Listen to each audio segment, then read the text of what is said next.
MLA గురించి నేను ఎంత చెప్పినా చాలా తక్కువ. అతను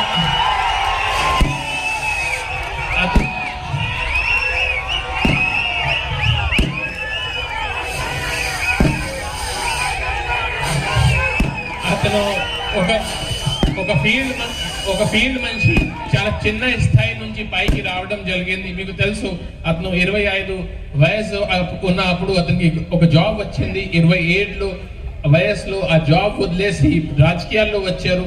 కానీ ఈ రోజు ఎంత వయసు ఉన్నప్పుడు కూడా ఫీల్డ్ తో అతని కనెక్షన్ ఉంటుంది.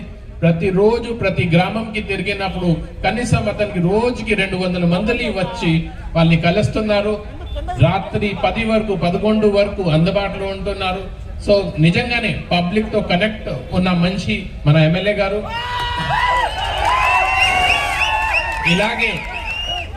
ఇలాగే కాన్స్టిట్యుయెన్సీ అభివృద్ధికి, జిల్లా అభివృద్ధి కోసం చాలా కష్టపడుతున్నారు. రాబోయే రోజుల్లో ఇక్కడ చాలా కంపెనీస్ వస్తున్నాయి. ఆ కంపెనీస్ లో ముఖ్యమైన అంటే నాకు ఎప్పుడు కూడా అంటే మామూలుగా ఎమ్మెల్యేలు అంటారంటే సార్ నాకు ఒక కాంట్రాక్ట్ వస్తుంది లేకపోతే అదే వస్తుంది, ఎప్పుడు అడుగురు. సార్కి మీ ఎమ్మెల్యే గారు నాకు మాట్లాడినప్పుడు ఒకే ఒక మాట అడుగుతారు, సార్ మా యూత్ కి జాబ్ ఇవ్వండి. వాళ్ళ కంపెనీ వచ్చినప్పుడు మాకు జాబ్ ఇస్తే నాకు మిగతా ఏమి అవసరం లేదు, వాళ్ళ నుంచి నాకు ఏమీ జరగలేదు. ఓన్లీ మా పిల్లలకి మాకు కావాలి, యూత్ కి జాబ్ వస్తే నాకు చాలు.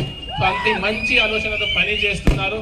సో థ్యాంక్ యూ ఎమ్మెల్యే గారు, నాకు ఇక్కడ పిలవడానికి. ఇది చాలా మంచి programme. Vishwasai NEET medical academy. Doctor కావాలనుకోవడం మీ ఆశయమైతే మీ ఆచరణకు ఒకే ఆలోచన విశ్వసాయి. నీట్ లో సీటే మీ లక్ష్యమైతే ఆ లక్ష్యాన్ని ఛేదించగలిగే ఒకే ఒక్క చోటు విశ్వసాయి.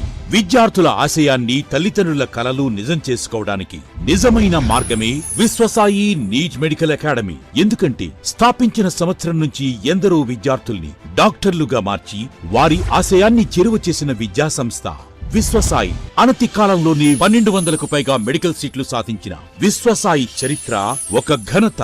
అపార అనుభవజ్ఞులైన డైరెక్టర్స్, అత్యుత్తమమైన ఫ్యాకల్టీ, అత్యున్నత ప్రమాణాలతో కూడిన విద్యాబోధన, ప్రణాళికాబద్ధమైన స్టడీ మెటీరియల్స్, ఎటువంటి ఒత్తిడి లేకుండా స్ట్రెస్ ఫ్రీ ఎడ్యుకేషన్ అందిస్తున్న సంస్థ విశ్వసాయి నీట్ మెడికల్ అకాడమీ. అందుకే నీట్ లో సీట్ సాధించాలంటే the one and only choice Viswasai NEET medical academy.